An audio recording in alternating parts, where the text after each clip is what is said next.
നമസ്തേ. സാധാരണ സ്വപ്നങ്ങളും പൊതുവായ അർത്ഥങ്ങളുമുണ്ട്. എന്നാൽ അതിന്റെ കൂട്ടത്തിൽ കോമ്പിനേഷനുകൾ കൂടി നമുക്ക് പരിശോധിക്കാം.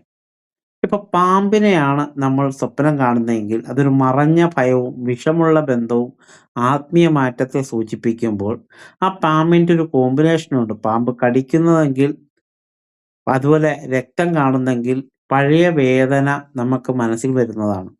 പാമ്പ് തൊലി കളയുന്ന ഒരു കാര്യമാണെങ്കിൽ ജീവിതത്തിൽ വലിയ മാറ്റം ഉണ്ടാകും. വെള്ളപ്പാമ്പാണെങ്കിൽ ആത്മീയമായ മുന്നറിയിപ്പാണ്. ഇനി വെള്ളവും കടലും മഴയും ഒരുമിച്ചാണെങ്കിൽ അത് മനസ്സിന്റെ വികാരങ്ങളെ സൂചിപ്പിക്കുന്നു. കോമ്പിനേഷൻ ആണെങ്കിൽ ശാന്തമായ വെള്ളം മനഃശാന്തിയും, പ്രളയമാണെങ്കിൽ നിയന്ത്രണം നഷ്ടപ്പെടുന്ന അവസ്ഥയും, മഴയിൽ നടക്കുന്നെങ്കിൽ മാനസിക ശുദ്ധീകരണവും, കടലിൽ മുങ്ങിത്താഴുന്നു എന്ന് വെച്ചാൽ വികാരഭാരത്തെയും സൂചിപ്പിക്കുന്നു.